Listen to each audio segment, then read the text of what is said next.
मेरे प्रिय श्रोताओं, लता का आपको प्यार भरा नमस्कार। वेद प्रकाश शर्मा द्वारा लिखित उपन्यास गूंगा भाग 3।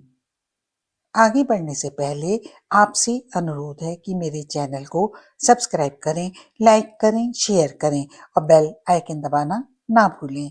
धन्यवाद। सुबह सारे काम रोजमर्रा की तरह चल रहे थे। मैं भी व्यस्त थी, मगर दिलो दिमाग स्टडी में पड़ा था। इंतजार था उनके और अंकुर के चले जाने का और नजर थी स्टडी की चाबी पर। उस वक्त मेरे जहन में पतंगे से उड़ने लगे जब संदीप को चाबी नाइट गाउन की जेब से निकालकर कोट की जेब में डालते देखा। उस काले कोट की जेब में जो उन्होंने पहन रखा था। जी चाह रहा था चाबी उनसे छीन लूं, जेब कतरी बन जाऊं, मगर वैसा कैसे कर सकती थी मैं? चाबी का तो उनसे जिक्र तक नहीं कर सकती थी। ऐसी किसी बेवकूफी का मतलब था उन्हें यह बता देना कि मैंने उनकी रात की हरकत देख ली है। मैंने अंकुर को तैयार करके स्कूल भेज दिया। 9:30 बजे संदीप भी चले गए। उनके जाते ही मैं ड्राइंग रूम में पड़े सोफे पर धम से गिर पड़ी। चाबी भी अपने साथ ले गए थे। दिमाग में बार बार एक ही सवाल उभर रहा था, क्या करूं? ख्याल आया, हर ताले की 2 चाबियां होती हैं, कहाँ है दूसरी चाबी? इस ख्याल ने मुझ में करंट सा भर दिया। सोफे से उछलकर बेडरूम में पहुंची। हर उस स्थान पर ही नहीं जहां चाबी हो सकती थी, बल्कि उस स्थान पर भी तलाश की जहां उसके होने की संभावना नहीं थी, मगर चाबी नहीं मिली। थक हार कर लॉबी में आई, एक कुर्सी पर बैठ गई। नजर स्टडी के दरवाजे पर थी। ये जानते बूझते मैंने दरवाजा खोलने की कोशिश की कि वह लॉक्ड है। दरवाजा ना खुलना था, ना खुला। कसमसा उठी मैं, बुरी तरह बेचैन हो गई, यह रहस्य जानने के लिए जिसे जानने के लिए मैं अपनी जान तक दे सकती थी। वह रहस्य एक ताले में, ऐसी मामूली ताले में बनता जिसे मैं चाहती तो बड़े आराम से तोड़ सकती थी, मगर चाह कर कि मैं ऐसा नहीं कर सकती थी। ऐसा करने का मतलब था संदीप की नजरों में सब कुछ ला देना, और यह सब उनकी नजरों में आने का मतलब था कोराम। ऐसा कोराम जिसे फेस करने की ताकत मुझ में नहीं थी। फिर क्या करूं? कैसे पहुंचूं कंप्यूटर तक? अब तो इस दरवाजे को कोई चाबी बनाने वाला कारीगर ही खोल सकता है। यह विचार दिमाग में आते ही मैं कुर्सी से उछल पड़ी, क्योंकि अगला विचार यह आया था, क्यों न किसी चाबी बनाने वाले को ही घर बुला लूं। वह पलक झपकते ही डुप्लीकेट चाबी बना देगा। किसी को भी शक नहीं होगा। शक की गुंजाइश ही कहाँ है? घर मेरा है, कहीं की चाबी गुम हो जाने पर चाबी बनाने वाले कारीगर को नहीं बुलाऊंगी तो किसे बुलाऊंगी? संदीप को पता भी नहीं लगेगा कि दिन में यहाँ कोई कारीगर आया था। दरवाजे की डुप्लीकेट चाबी बना गया। अपना विचार मुझे हर एंगल से जचा, और फिर डायरेक्टरी में देखकर एक ऐसे कारीगर का नंबर मिलाया। आधे घंटे के अंदर वह आ गया और डुप्लीकेट चाबी बनाकर चला भी गया। उसके जाते ही मैंने दरवाजा खोला, झपट्टी से कंप्यूटर के नजदीक पहुंची, उसे ऑन किया, उस फाइल में गई जिसमें रात में लिख रहे थे, और फाइल पर नजर पड़ते ही दिमाग का फ्यूज उड़ गया। संदीप की उंगलियों द्वारा टाइप किया गया एक एक अक्षर मेरी आंखों के सामने था, मगर काला अक्षर भैंस बराबर। कुछ भी तो समझ में नहीं आ रहा था। यहाँ तक कि यह न समझ सकी ये भाषा कौन सी है, कौन से मुल्क में कहाँ पढ़ाई जाती है। उस फाइल की चंद पृष्ठ मैं यहाँ जो को त्यों दे रही हूँ। आप भी समझने की कोशिश कीजिएगा। शायद आप मुझसे ज्यादा दिमाग रखते हो, शायद कुछ समझ सकें। काफी देर तक माथापच्ची करने के बाद कंप्यूटर ऑफ कर दिया, स्टडी का लॉक लगाया, वापस बेडरूम में आ गई। मैं आगे बढ़ना चाहती थी, जानना चाहती थी कि संदीप है किस फेर में, मगर कोई रास्ता नहीं मिल रहा था। और रास्ता मिला उसी रात करीब 9 बजे। वे फ्रेश होकर बाथरूम से बेडरूम में आए थे। मैंने कहा, डिनर लग गया है, तुम चलो मैं आता हूँ। वे हर रोज बस इतना ही कहते थे। इसमें मेरे लिए चौंकने जैसी वाली कोई बात नहीं थी। चौंकने की बात तब हुई जब इन्होंने मेरे बाहर निकलते ही दरवाजा बंद कर लिया। इतना ही नहीं, अंदर से चटकनी बंद होने की आवाज भी आई थी मुझे। उनकी यह हरकत मुझे चौंका देने के लिए काफी थी, क्योंकि ऐसा पहले कभी नहीं किया था उन्होंने। तभी गैलरी में रखा टेलीफोन आवाज करने लगा। यह आवाज ऐसी थी जैसे उसके पैरेलल फोन से कोई नंबर डायल किया जा रहा हो। मैं यूं फोन पर झपटी जैसे बाज कबूतर पर झपटता है। रिसीवर कान से लगाते ही ताड़ गई कि जनाब नंबर डायल कर चुके हैं। मैं रिसीवर कान से लगाए खड़ी रही। दूसरी तरफ रिंग जा रही थी। जाने क्यों मेरा दिल धाड़ धाड़ करके बज रहा था। कुछ देर बाद रिसीवर उठाया गया और अपने समूचे जिस्म में मैंने अजीब सी सनसनाहट दौड़ती महसूस की। इस सनसनाहट की वजह थी दूसरी तरफ से उभरने वाली किसी नारी की खनकदार आवाज। यस, हम बोल रहे हैं। संदीप की तरफ से केवल इतना कहा गया, मगर कहा इस ढंग से गया था जिसने मुझे साफ साफ बता दिया कि वे किसी खास लड़की से बात कर रहे हैं। सॉरी, मैं पहचान नहीं सकी, खनकदार आवाज ने कहा। संदीप, जाने क्यों उनका लहजा कांप रहा था। ओह, आवाज पहचानते ही दूसरी तरफ से बोलने वाली लड़की चहक उठी। जज साहब बोल रहे हैं। Thanks God. सॉरी सान्याल साहब, पहचान इसलिए ना सकी क्योंकि आपने कहा था। खैर छोड़िए, आपने चाहे जो कहा हो, मगर मुझे पूरी उम्मीद थी कि होगा वही जो मैंने कहा था। हम तुमसे मिलना चाहते हैं, संदीप ने चोरों की मानंद कहा। आवाज में अजीब सी फुसफुसाहट थी। खनकदार आवाज वाली लड़की खिलखिलाकर हंस पड़ी। खुलकर हंसने के बाद उसने कहा, मुझे मालूम था जज साहब, मुझे तो पहले ही से मालूम था कि एक दिन यह दिन भी आएगा। वो आदमी पैदा ही नहीं हुआ जो साक्षी श्रीवास्तव के ताप से खुद को बचा सके। मेरे ख्याल से अब आपको यकीन हो गया होगा कि आपके यहाँ आने के बारे में आपकी पत्नी को किसी हालत में भनक नहीं लग सकेगी। हम वहां नहीं आ सकते तो फोन क्यों किया? कहीं और मिलना चाहते हैं। वजह? पिछली बार वहां जो कुछ हुआ था उसने हमें। उनकी बात काटकर एक बार फिर खिलखिला उठी खनकदार हंसी वाली लड़की। मुझे ऐसा लगा जैसे उसकी खिलखिलाहट से पूरी टेलीफोन लाइन खनक उठी हो। खुलकर हंसने के बाद उसने कहा, हर बार वैसा थोड़े ही होने वाला है जज साहब, और फिर वैसे भी वो मामला तो कभी का खत्म हो गया। उसे कहाँ गले से लगाए पड़े हैं आप। फिर भी हमारे लिए वहां आना मुमकिन नहीं है। तो आप बता दीजिए कहाँ आना है? मस्ती भरे आलम में पूछा गया। बंदी हाजिर हो जाती है। पता नोट करो। आप बोलिए तो सही। साक्षी का दिमाग कंप्यूटर है। उधर शब्द आपके मुंह से निकलेंगे, इधर मेरे दिमाग में नोट हो जाएंगे। उसका हर शब्द मस्ती में डूबा था। Ambedkar colony, C50, ground floor. Sandeep के यह एड्रेस बताते ही मेरे सारे शरीर में चिंगारियां सी भर गईं। यह कुछ ही दिन पूर्व हमारे द्वारा खरीदे गए फ्लैट का नंबर था। उस फ्लैट का जिसे मैंने बड़े अरमानों के साथ फर्निश किया था, जहां अभी ठीक से आबादी भी नहीं हुई थी। मैंने वहां संदीप के रिटायरमेंट के बाद रहने का मन बनाया था। अभी मैं ठीक से जल भुन भी नहीं पाई थी कि दूसरी तरफ से कहा गया, Ambedkar colony, C50, ground floor. Okay.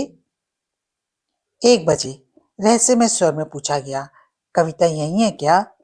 मामा मतलब? संदीप का लहजा रिएक्टर बनकर उनके दिमागी भूकंप का माप बता रहा था।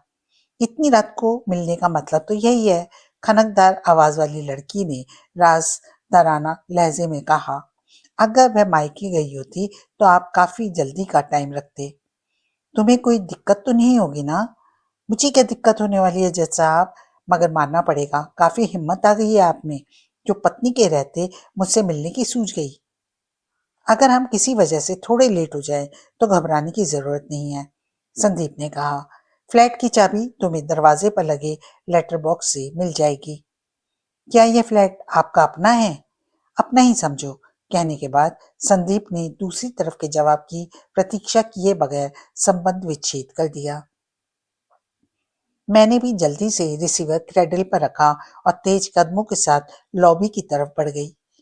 लगभग भाग तो मैं इसलिए रही थी कि कहीं संदीप के द्वारा पकड़ न ली जाऊं। हकीकत यह थी, ठीक से भाग भी नहीं पा रही थी मैं। टांगे कांप रही थी। लग रहा था ठोकर खाकर गिर जाऊंगी। लॉबी में पहुंचकर सोफे पर ढेर हो गई। सांसें धौंकने की मानंद चल रही थी। यूं जैसे वैष्णो देवी पर दौड़कर एक ही सांस में चढ़ गई हूँ। दिमाग में मानो आंधी चल रही थी। कौन है ये साक्षी श्रीवास्तव? उसकी बात करने का अंदाज तो बिल्कुल बाजारू औरत वाला था, और किसी बाजारू औरत से भला मेरे संदीप का क्या लेना देना? मगर लेना देना था, और कुछ खास ही लेना देना था। यह बात उनकी बातों से साफ हो गई थी। हालांकि मैंने सब कुछ अपने कानों से सुना था, बावजूद इसके विश्वास नहीं कर पा रही थी वही सब सुना है। किसी तरह चोरी चोरी बात कर रहे थे संदीप उससे, और उस कमीनी को तो मेरा नाम तक पता है। कह रही थी, कविता यही है क्या? मेरी मायके जाने तक की बात हुई थी, तो क्या जब मैं मायके जाती थी तो ये उससे मिलते रहे हैं? बातों से तो ऐसा ही लगता है, मगर ऐसे कैसे हो सकता है? नहीं, ऐसा नहीं हो सकता। मेरे संदीप ऐसे नहीं हो सकते। अंदर से आवाज आई, अब तू खुद ही को धोखा दे रही है कविता, खुद ही को बहलाने की कोशिश कर रही है तू। वरना वरना जो बातें फोन पर हुई हैं, जिन्हें तूने अपने कानों से सुना है, उसके बाद बचता ही क्या है? स्पष्ट तो है सभी कुछ। संदीप और उसके संबंध हैं। वे तुझे धोखा देते रहे हैं। रहे सहे वहम रात के 1 बजे दूर हो जाएंगे। शुरुआत 10 बजे ही हो गई थी। तब जबकि ड्रेसिंग टेबल के सामने स्टूल पर बैठी मैं सोने के लिए अपने बालों को कसकर गूंथ रही थी। ऐसा रोज करती थी मैं। सारे काम वही किए थे जो रोज करती थी, ताकि संदीप को जरा भी शक ना हो कि मेरी नॉलेज में कुछ है। हालांकि वह सब करना मेरे लिए कितना कठिन था, यह मैं जानती हूँ। उस दिमाग को नियंत्रित रखना जो हवा में उड़ा जा रहा हो, मजाक नहीं होता। सारा संसार ही लूटा जा रहा था मेरा। मैं भगवान से दुआ कर रही थी, हे ईश्वर, वैसा कुछ ना निकले जैसे कि शंकाओं से मैं अधमरी हो चुकी हूँ। मगर तब जब मैंने ड्रेसिंग टेबल के शीशे में संदीप को देखा, रही सही आशाएं भी धूल चाटने लगी। रबर की गेंद की मानित उछलता हुआ मेरा दिल रह रहकर पसलियों से टकराने लगा। मैंने उन्हें चोरी से अपनी तरफ देखते हुए देखा था। अपनी तरफ मेरी पीठ पाकर उन्होंने जेब से कुछ निकाला। शायद उन्हें इस बात का इल्म नहीं था कि दर्पण के कारण मुझे सब कुछ नजर आ रहा है। लाख चेष्टाओं के बावजूद मैं अपने दिल को धाड़ धाड़ करने से ना रोक सकी, और उस वक्त तो होश ही फाख्ता हो गए जब संदीप की उंगलियों को एक पुड़िया खोलते देखा। मैं यह ना देख सकी कि पुड़िया में क्या है, मगर इतना जरूर देखा, पुड़िया में जो भी कुछ था वह सारा का सारा उन्होंने बेड की दराज पर रखे मेरे दूध के गिलास में डाल दिया। एक गिलास दूध जिसे हर रात सोने से पहले पीना मेरी कमजोरी थी। रूटीन ही यह था। मैं उस गिलास को लाकर बेड की दराज के ऊपर रख देती थी। ड्रेसिंग टेबल पर जाकर बालों को गूंथती, वापस आती, दूध पीती, लाइट ऑफ करती और बेड के एक कोने पर जाकर लेट जाती। साफ जाहिर था उन्होंने मेरे उसी रूटीन का फायदा उठाया था। अपना काम करते हुए मुझे लगातार चोर नजरों से देखते रहे थे, मगर यह ना देख सके कि मैंने दर्पण में उनकी एक एक हरकत देख ली है। दिमाग में सवाल कौंधा, क्या था जो उन्होंने मेरे दूध में मिलाया था? वह अगर जहर भी होता तो मैं उनसे इतना प्यार करती थी कि बगैर किसी हील हुज्जत के पी जाती। मगर काश यह सब उन्होंने साफ दिल से किया होता, या काश उस सबसे पहले मुझे इल्म ना हुआ होता कि वे किसी साक्षी श्रीवास्तव से मिलने जाने वाले हैं। मैंने अनुमान लगाया, नींद की दवा होगी वह। चाहते होंगे कि जब वे जाएं तो मैं गहरी नींद में हूं। अब क्या करूं मैं? क्या करूं? दूध तो उनके सामने पीना पड़ेगा, और पी मैं उसे सकती नहीं थी। उसे पीने का मतलब था सचमुच गहरी नींद के आगोश में पहुंच जाना, और ऐसा भला मैं होने कैसे दे सकती थी? मगर करूं तो क्या करूं? कैसे चकमा दूं उन्हें? ऐसा कैसे हो कि उन्हें यह भी लगे कि मैंने दूध पी लिया और पीऊं भी नहीं?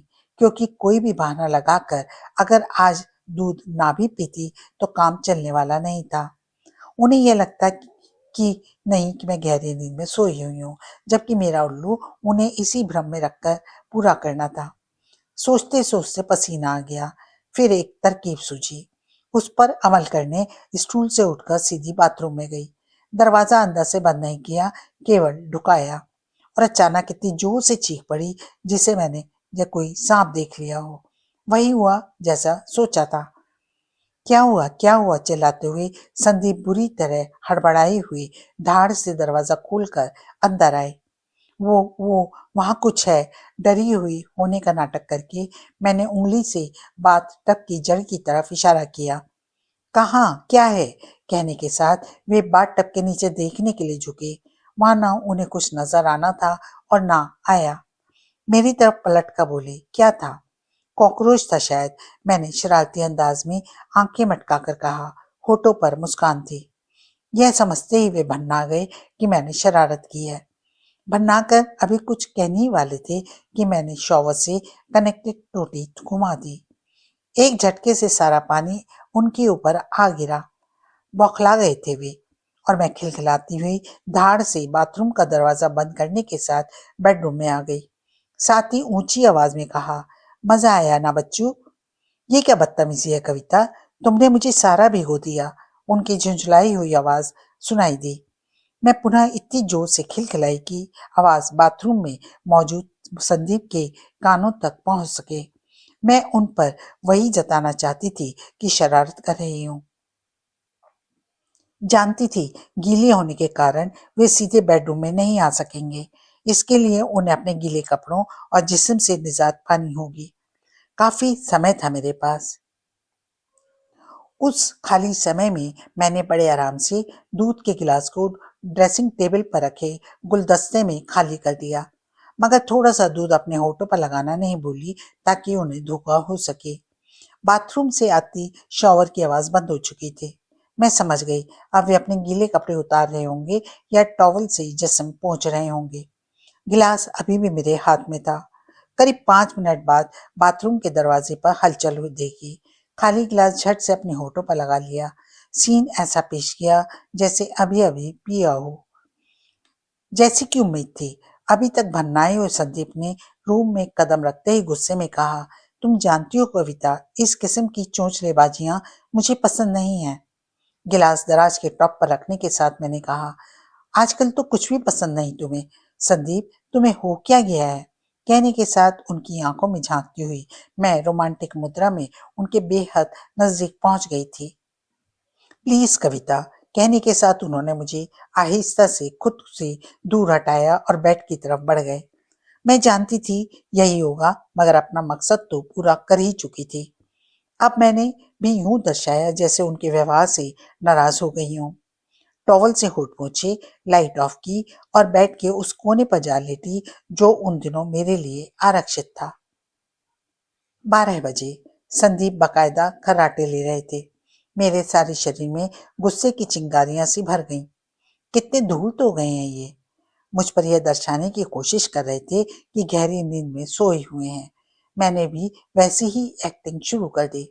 बहरहाल मुझे तो दर्शाना ही था कि उनकी दवा के असर से अंटा गाफिल हुई पड़ी हूँ। 12:15 बजे बेड से उठे थे वे, कुछ इस तरह जैसे हिले तक ना हो। कोई लाइट ऑन नहीं की, जैसे अंधेरे में ही कुछ सब कुछ दिख रहा हो। बिल्ली की मात करते हुए दबे पांव वहां पहुंचे जहां दिन में पहनने वाले कपड़े रखे थे। वे कपड़े वहां पहने नहीं उन्होंने। हाथ में लेकर एक बार मेरी तरफ देखा, इसके बावजूद ना ताड़ सके कि मैं अपनी आंखों की झिर्री से निरंतर उन्हीं को देख रही थी। मुझे सोती जानकर दरवाजे की तरफ बढ़ी। जरा भी आहट पैदा किए बगैर चटकनी गिराई। दरवाजा बस उतना ही खोला जिससे वे गुजर सकते थे और मेरी आंखों की झिर्री से दूर हो गए। दरवाजा बाहर से वापस बढ़ा दिया गया। मैं इस तरह से बिस्तर से उठी जैसे शक्तिशाली स्प्रिंग ने उछाला हो। लपक कर मगर दबे पांव दरवाजे के नजदीक पहुंची। की होल से आंख सटाई। उम्मीद के मुताबिक गैलरी में खड़े वे कपड़े चेंज कर रहे थे। अब मेरे पास जैसे उनसे भी कम टाइम था। लपक कर अपना गाउन उठाया, उसे नाइटी पर डालती हुई बाथरूम की तरफ लपकी। बाथरूम में बेडरूम की तरफ खुलने वाले गेट के अलावा एक सर्विस गेट भी था। वह बंगले के किचन लॉन में खुलता था। उसी को इस्तेमाल करके बाहर निकली और लगभग दौड़ती हुई पोर्च में पहुंची। वहां खड़ी उनकी गाड़ी के नजदीक एक पल के लिए ठटकी। बंगले के मुख्य द्वार की तरफ देखा। उन्हें वहीं से बाहर निकलना था और ऐसा किसी भी पल हो सकता था, इसलिए ज्यादा समय नहीं गंवाया मैंने। डिक्की का ढक्कन उठाया और उसमें गुम होने के बाद वापस घर आ लिया। इतनी झिर्री जरूर छोड़ ली जिससे नथनों को माकूल ऑक्सीजन मिल सके। उस वक्त मैंने जो कुछ किया अपनी पूर्व निर्धारित योजना के मुताबिक किया था। डिक्की का लॉक योजना बनाने के साथ ही खोल दिया था। इतना ही नहीं, मेरे पास उस फ्लैट के पिछले दरवाजे की चाबी भी थी जिसमें वे साक्षी से मिलने वाले थे। मगर उस वक्त मारे सस्पेंस के मेरा बुरा हाल हो गया जब गाड़ी अंबेडकर कॉलोनी वाले मोड़ पर ना मुड़कर उसे क्रॉस करती हुई आगे बढ़ गई। इसका मतलब वे फ्लैट पर नहीं जा रहे थे। फ्लैट पर नहीं जा रहे थे तो कहाँ जा रहे थे? साक्षी श्रीवास्तव से तो इन्होंने वहीं पहुंचने के लिए कहा था, तो क्या साक्षी से झूठ बोला था इन्होंने? क्या ये किसी और फिर में है? किस में? चक्कर क्या है ये? कुछ समझ नहीं पा रही थी। करीब 12:35 पर गाड़ी रुकी। गाड़ी शहर से बाहर आकर एक ऐसे स्थान पर रुकी थी जहां बड़े बड़े उद्योगपतियों के फार्म हाउस थे। मैंने महसूस किया गाड़ी उन्होंने दो विशाल पेड़ों के झुरमुट के बीच ऐसे स्थान पर रोकी थी जहां आसानी से किसी के द्वारा देखी नहीं जाने का खतरा था। कुछ ही देर बाद मैंने गाड़ी का दरवाजा खुलने और फिर बंद होने की आवाज सुनी। उसके बाद सूखे पत्तों के चरमराने की आवाज आई। मैं समझ गई वे इसी तरफ आ रहे हैं। आवाज नजदीक आती जा रही थी। इससे मैंने अनुमान लगाया वे डिक्की की तरफ ही बढ़ रहे हैं। दिमाग में शंका उभरी, कहीं किसी वजह से डिक्की तो नहीं खोल बैठेंगे। रोंगटे खड़े हो गए मेरे, सांसें तक रुक लीं, मगर शुक्र है ऐसा कुछ नहीं हुआ। मैंने उन्हें गाड़ी से दूर जाते देखा। कुछ दूर जाकर ठिठके, अचानक पलटकर गाड़ी की तरफ देखा और वह क्षण ऐसा था जब एक बार को तो बुरी तरह बौखला ही गई थी मैं। रोमांच की लहरों ने सारे शरीर में विद्युत तरंगों की मानंद सफर किया था। चांदी के कारण वे मुझे साफ नजर आ रहे थे और उतना ही साफ नजर आ रहा था उनके चेहरे पर पड़ा एक नकाब। काले रंग का नकाब था वह जो बंगले से चलते वक्त उनके चेहरे पर नहीं था।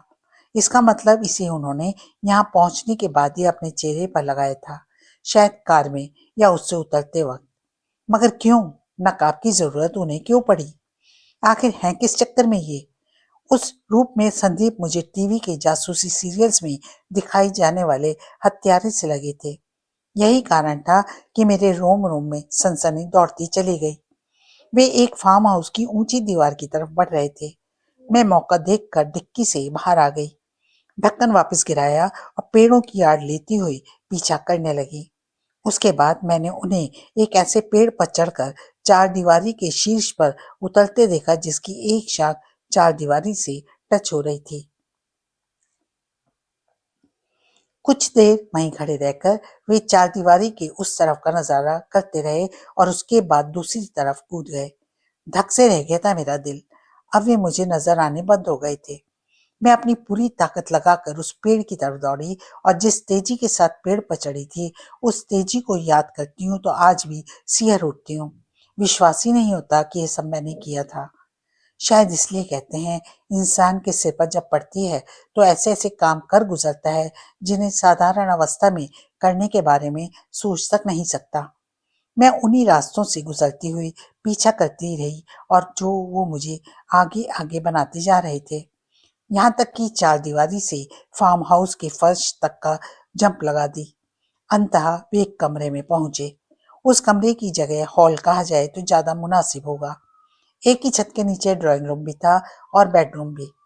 सोफा सेट और डबल बेड ही नहीं, वहां मौजूद हर वस्तु वहां के मालिक की संपन्नता की कहानी कह रही थी। दाईं तरफ की एक पूरी दीवार पर कीमती साटन का ऐसा पर्दा झूल रहा था जो बरबस ही हर किसी का ध्यान अपनी तरफ खींचने की क्षमता रखता था। मगर संदीप का ध्यान उस तरफ बिल्कुल नहीं था। वे बेड पर बिछे गद्दे के कोने उठा उठाकर कुछ तलाश करने की कोशिश कर रहे थे। वहां से कुछ मिला भी। जो भी मिला उसे उन्होंने अपनी जेबों में ठूस लिया। वह क्या था यह मैं दूर होने के कारण न देख सकी। हालांकि देखने की इच्छा बेहद प्रबल थी, मगर ऐसी कोई कोशिश संदीप को मेरी वहां मौजूदगी का भान करा सकती थी। उन्होंने बेड की ही नहीं, सारे हॉल की तलाशी ले डाली थी। जहां से जो भी उन्हें अपने काम की चीज मिली जेब के हवाले कर ली। यह अलग बात है कि उनमें से एक भी चीज की को मैं देख नहीं पाई थी और उस वक्त वे एक तिजोरी जैसी अलमारी को खंगाल रहे थे। जब मैंने ऐसा सीन देखा, ऐसा सीन जिसने मेरी सांसें रोक दी। मुझे स्वतः चीख पड़ने के लिए खुल गया था, मगर चीखी नहीं। चीखी इसलिए नहीं क्योंकि समझ ही नहीं सकी कि मुझे चीखना भी चाहिए या नहीं। हालांकि मैं अपनी चीख को बड़ी मुश्किल से दबा पाई थी। सीन के बारे में बताती हूँ, आप ही तय कीजिए कि मुझे क्या करना चाहिए था। मैंने देखा अचानक एक बूढ़ा शख्स जाने कहां से हॉल में प्रकट हो गया था। संदीप पर न केवल उसकी निगाह थी, बल्कि वह बढ़ भी उन्हीं की तरफ रहा था और उन्हें इस बारे में बाल बराबर इल्म नहीं था। अलमारी को खंगालने में मस्त थे वे। क्या मैं चीख पड़ूं? क्या मैं संदीप को उसकी तरफ से खबरदार कर दूं? मतलब था संदीप पर अपनी यहाँ मौजूदगी का भेद खोल देना। ये सारे विचार पल के 100वें हिस्से में मेरे दिमाग में चकरा उठे और अंततः चीख पड़ने का निश्चय किया ही था कि उससे पहले ही बूढ़े ने कड़क आवाज में यह कहकर खुद ही अपना भेद खोल दिया। कौन हो तुम? संदीप यूं चौंके जैसे बिच्छू ने डंक मार दिया हो। फिरकने की तरह घूमे और अगले ही पल जो हरकत उन्होंने की, उसने एक बार फिर मेरे हलक से चीख उबाल देनी चाहिए। मैंने तो जैसे तैसे चीख को हलक ही में घोंट लिया था, मगर बूढ़े शख्स की चीख से वातावरण दहल उठा और यह चीख थी उसके चेहरे पर पड़ने वाले संदीप के ऐसे करारे घूंसे का परिणाम, जिसने उसे हवा में उछालकर धाड़ से कालीन पर गिरने पर मजबूर कर दिया था। बूढ़ा अपने स्थान से उठने की प्रक्रिया अभी शुरू भी नहीं कर पाया था कि संदीप ने गौरिल्ले की तरह झपट कर उसे दबोच लिया और उसके बाद जितनी फुर्ती से उन्होंने बूढ़े पर एक के बाद दूसरा वार किए, उतनी फुर्ती की उम्मीद मुझे संदीप से नहीं थी। कुछ ही देर में चीखता हुआ बूढ़ा बेहोश हो गया। सब कुछ अपनी आंखों से देखने के बावजूद मुझे यकीन ही नहीं आ रहा था कि यह सब संदीप ने किया है। बूढ़े को बेहोश करने के बाद हड़बड़ाई हुई अवस्था में उन्होंने सारे हॉल का निरीक्षण किया। मैंने बड़ी सफाई से अपना सिर सोफे की पुश्त के पीछे सरका लिया, इस बात के लिए प्रति आश्वस्त होने के बाद कि वे एक बार फिर तलाशी में जुट गए कि अभी वहां कोई नहीं है। इस बार वे तलाशी पहले की अपेक्षा कहीं ज्यादा तेजी के साथ कर रहे थे। तलाशी के बाद एकाएक उन्होंने अपनी रिस्ट वॉच पर नजर डाली। यहाँ उनकी अपेक्षा से ज्यादा टाइम लग गया था शायद। इस बात का एहसास मुझे तब हुआ जब उन्होंने टाइम देखने के तुरंत बाद जेब से मोबाइल निकालकर कोई नंबर डायल करने की प्रक्रिया शुरू की। मगर मैंने देखा केवल प्रक्रिया ही शुरू करके रुक गए थे वे। पूरा नंबर डायल नहीं किया। वे कुछ सोचने लगे थे, जाने क्या। सोचने में केवल एक पल गंवाया। अगले पल लंबे लंबे कदमों के साथ बेड की दराज पर रखे फोन की तरफ बढ़े। उससे नंबर मिलाया। संबंध स्थापित होने पर बोले, साक्षी, मैं थोड़ा सा लेट हूँ, 20-25 मिनट में पहुंच रहा हूँ, तुम वहीं रहना। दूसरी तरफ से न जाने क्या कहा गया। सुनने की ना मुझे जरूरत थी, ना ही वैसी कोई कोशिश की। उस वक्त मेरी जरूरत थी संदीप से पहले गाड़ी की डिक्की तक पहुंच जाना और उनकी फोन वार्ता का लाभ उठाकर इस काम को मैंने बड़ी सफाई से अंजाम दिया, जहां से वे सीधे C50 पहुंचे। मैं भी C50 के अंदर थी, वे दोनों भी, संदीप और साक्षी। शायद लिखने की जरूरत नहीं रह गई है कि मैं संदीप के साथ ही साथ वहां पहुंची थी। डिक्की से तब निकली जब संदीप फ्लैट के अंदर जा चुके, मगर उससे भी पहले मैंने एक सीन देखा था, संदीप के फ्लैट में जाने का सीन। उस वक्त उनके चेहरे पर नकाब नहीं था। डिक्की की झिर्री से मैंने उन्हें कॉल बेल बजाते देखा। कुछ देर बाद दरवाजा खुला। एक लड़की नजर आई, बल्कि लड़की नहीं, उसकी परछाई भर। वह उसे देखने की मेरी उत्सुकता ही थी, जिसके कारण डिक्की के ऊपरी सिरे से अपना सिर भी फुटवा बैठी, मगर तब भी ठीक से ना देख सकी उसे उसे जो इस वक्त मेरी आंखों के सामने थी। वे फ्लैट के बाहरी कमरे में थे, मैं भीतरी कमरे में। मेरे कमरे में अंधेरा था, उनके कमरे में रोशनी, इसलिए वे मुझे नहीं देख सकते थे, जबकि मैं उन्हें आराम से देख सकती थी। फ्लैट के अंदर मैं संदीप के करीब 5 मिनट बाद पहुंची थी, पिछले रास्ते से वहां का लॉक खोलकर। बता ही चुकी हूँ, वहां से अंदर पहुंचने का प्लान मैं पहले ही बना चुकी थी। तभी तो पिछले दरवाजे की चाबी साथ लेकर आई थी। अपना सारा काम मैंने बगैर जरा भी आहट पैदा किए किया था और इस वक्त मैं दोनों कमरों के बीच पारदर्शी कांच के जरिए बाहरी कमरे का सीन बिल्कुल साफ देख सकती थी और साफ ही देख सकती थी उसे उसे जिसने मेरा संसार उजाड़ कर रख दिया था। सबसे पहले तो उसकी उम्र ही मेरी दुश्मन थी। 25 साल से ज्यादा की नहीं थी वह। सो मुझ अधेड़ के मुकाबले तो संदीप को उससे ज्यादा खिंचाव नजर आना भी था। निसंदेह वह थी भी बेहद खूबसूरत।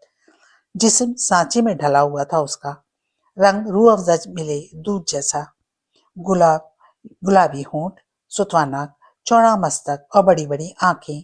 कुल मिलाकर यह कह सकती हूँ कि इसमें वे सभी गुण मौजूद थे जो किसी भी मर्द को दीवाना बना देने के लिए काफी होते हैं। और होते भी क्यों नहीं। ऐसी लड़कियों की तो दुकान ही उनका जिस्म होती है। उसे फिट फोर ना रखें तो उनका बिजनेस कैसे चले। भला मुझ जैसी घरेलू औरत अपने जिस्म को वैसा कैसे रख सकती है। और मर्दों की कमजोरी होती है औरतों का जिस्म, उनकी आत्मा नहीं। मर्द अगर औरतों की आत्माओं में झांकना शुरू कर दें तो वे साक्षी जैसी वैश्याओं के नहीं, मुझ जैसी समर्पित पत्नियों के दीवाने होने लगे। मगर मर्द भी क्या करे। आत्मा में विवेक से झांका जाता है और साक्षी जैसी लड़कियां सबसे पहले मर्द का विवेक ही हरती हैं। विवेक को हरने का उनके पास सबसे सक्षम हथियार होता है अपना जिस्म, उसका प्रदर्शन। साक्षी भी इस वक्त वही कर रही थी। ऐसी लड़कियां कमबख्त ड्रेस भी तो ऐसी चुनती हैं जिसमें उनका जिस्म ढके कम, चमके ज्यादा। साक्षी ने भी उस वक्त वैसी ही ड्रेस पहन रखी थी।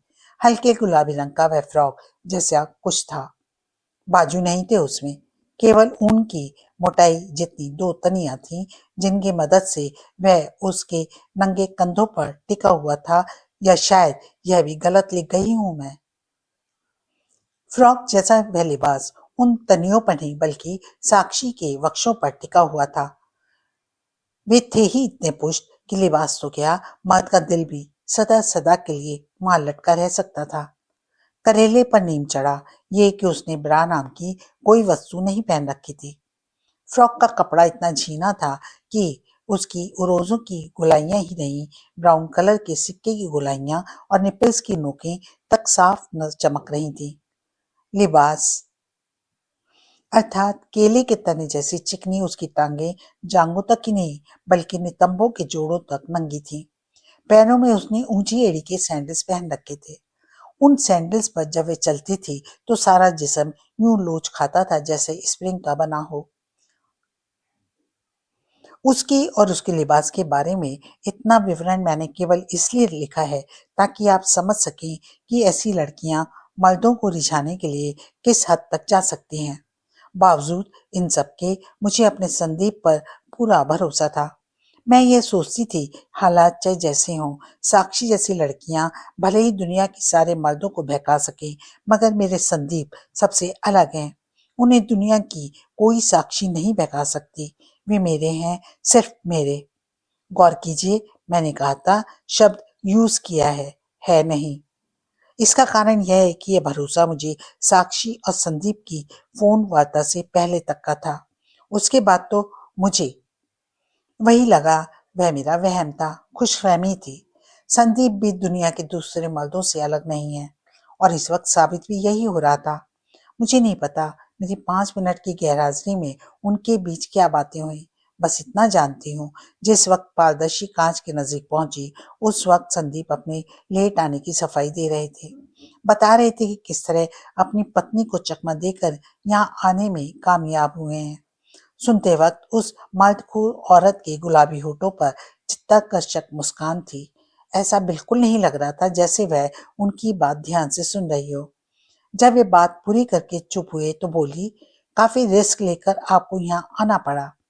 संदीप चुप रहे। पूछ सकती हूँ क्यों? पूछते वक्त उसने कुछ ऐसी चितवन से संदीप की तरफ देखा जैसी आंखों की कटारी से उनके दिल को चीर डालना चाहती हो। मेरी खातिर आपने इतना रिस्क क्यों लिया? नजरें चुराते संदीप ने कहा, हमें तुमसे कोई काम है। काम? साक्षी श्रीवास्तव के चेहरे पर ऐसे भाव उभरे जैसे संदीप का जवाब उसकी सभी आशाओं के विपरीत था। और मेरा दिल उम्मीदों के पंख लगाकर उड़ने लगा। मन ही मन कह रही थी, हाँ कमीनी, हाँ संदीप ने यहाँ तुझे किसी काम से ही बुलाया है। तू क्या सोच रही थी? तुझ पर मर मिटे हैं ये मेरे संदीप हैं, सिर्फ मेरे, दुनिया के हर मर्द से जुदा। मैं भी अब कितनी पागल हूँ, जरा सी देर में अपने संदीप पर से विश्वास उठा बैठी। निश्चित रूप से उन्हें साक्षी से कोई काम है, और मैं जाने क्या क्या सोच बैठी। संदीप की आवाज मेरे कानों से टकराई। तुमने कहा था ना सीएम से कोई काम हो तो? ओह अच्छा, साक्षी ने इस तरह कहा जैसे अब जाकर अपनी कही कोई बात उसे याद आई हो। तो आपको यकीन हो ही गया कि मैं सीएम से चाहे जो काम करा सकती हूँ। एक बार फिर संदीप चुप रहे। क्या काम है? मुझे अपना ट्रांसफर कराना है।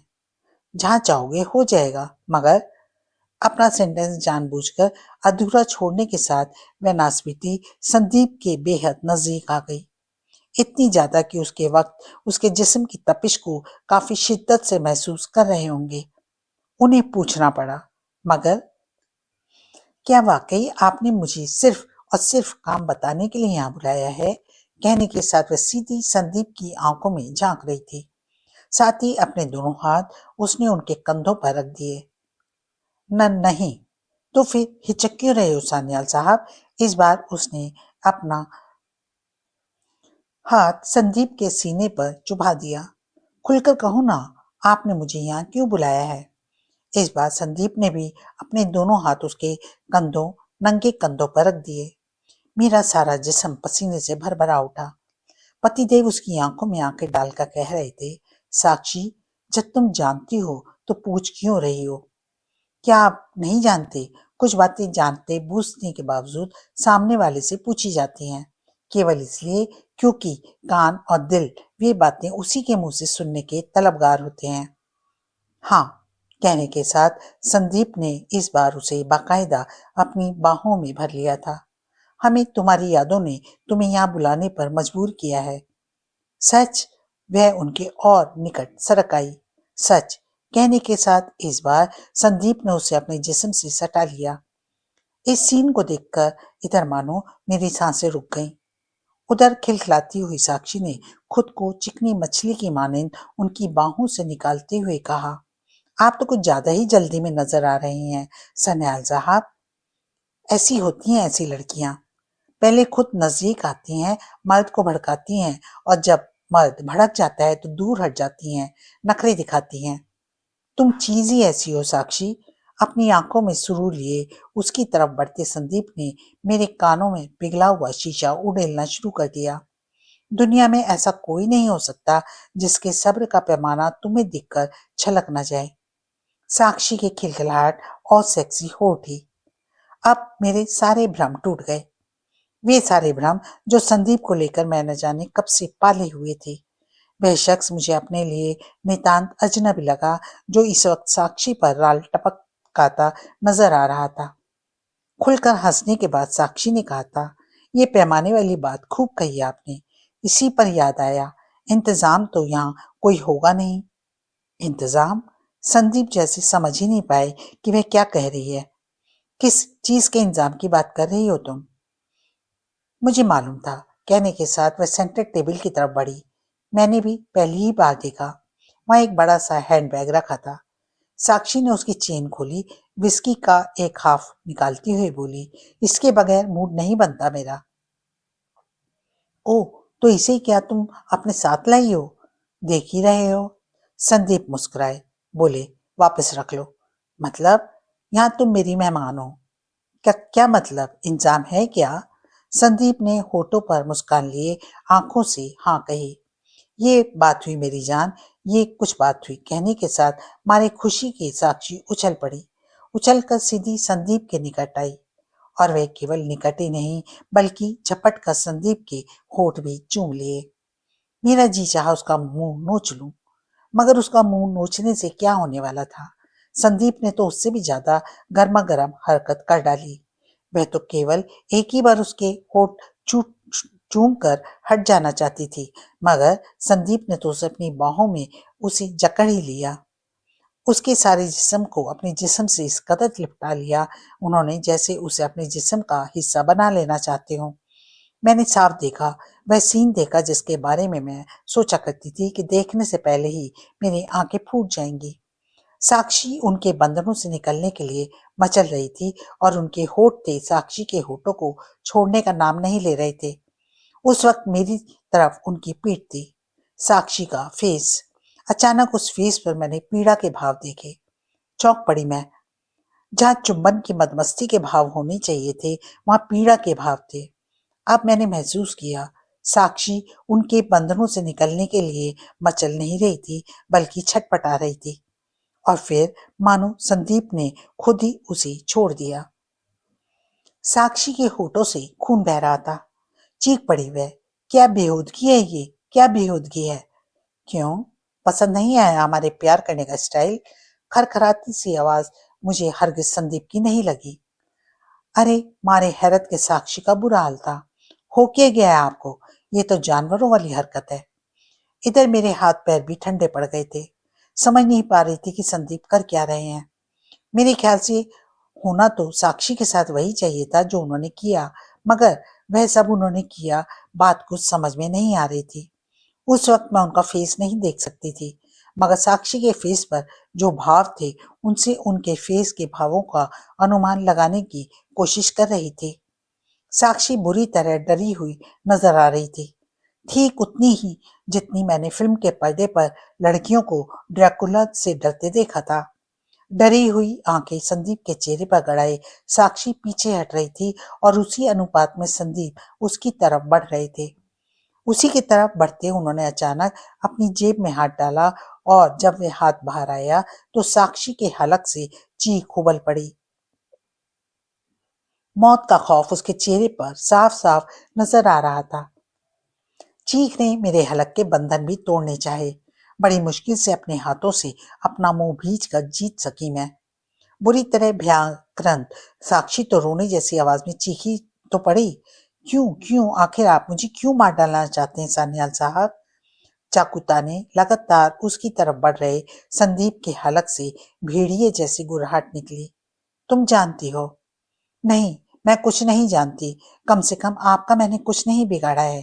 कहने के तुरंत बाद उसने दरवाजे की तरफ भागने की कोशिश की, मगर वहां तक पहुंच नहीं सकी वह। उससे पहले ही संदीप गोरिल्ली की तरह झपटे। पलक झपकते ही उनके हाथ में दबे चाकू का चमचमाता फल साक्षी की गर्दन में पेवस्त हो गया। वातावरण साक्षी की चीख से दहल उठा। उसकी गर्दन से खून का फव्वारा उछला था। मेरे होश फाख्ता। हे भगवान, ये क्या हो रहा था?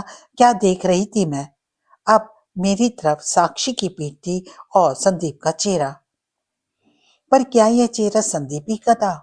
नहीं, कम से कम उस वक्त तो मुझे बिल्कुल ऐसा नहीं लगा। वह चेहरा तो किसी पशु का था, किसी क्रूर और हिंसक जानवर का। उस पर पड़े साक्षी के खून के छींटों ने उसे और भी ज्यादा डरावना बना दिया था। साक्षी पर एक ही वार करके नहीं रह गए थे।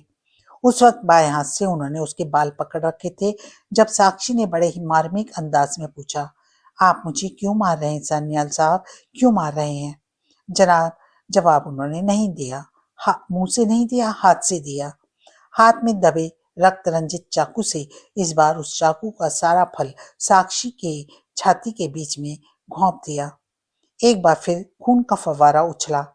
खून के छींटों से सारोबार होते चले गए संदीप, मगर इस बात की उन्होंने जरा भी परवाह नहीं की। चाकू वाला हाथ बिजली की सी गति से चल रहा था। साक्षी के हलक से चीखें उबलती चली गईं और चाकू वाला हाथ तब रुका जब साक्षी के मुंह से चीखें निकलनी बंद हो गईं। धम की आवाज के साथ फर्श पर जा गिरी वह अब कहाँ थी? वह तो लाश थी उसकी, और उस लाश के नजदीक खड़े थे संदीप, मेरे पति, हाथ में खून से लथपथ चाकू लिए। चाकू ही क्यों, वे तो सारे के सारे खून से लथपथ थे। वह खून ही उन्होंने बहाया था। उन्होंने जो चींटी तक की हत्या को पाप समझते थे। सब कुछ अपनी आंखों से देखने के बावजूद मैं यकीन नहीं कर पा रही थी कि यह सब क्या हुआ है। यूं लग रहा था जैसे कोई ख्वाब हो, कोई डरावना ख्वाब। अभी आंख खुलेगी और मुझे ये सोच कर सुकून मिलेगा कि वैसा कुछ नहीं था। मगर काश, काश वैसा होता। काश मैं दूध का गिलास पीकर सो गई होती। काश वह मेरी गहरी नींद का ख्वाब होता।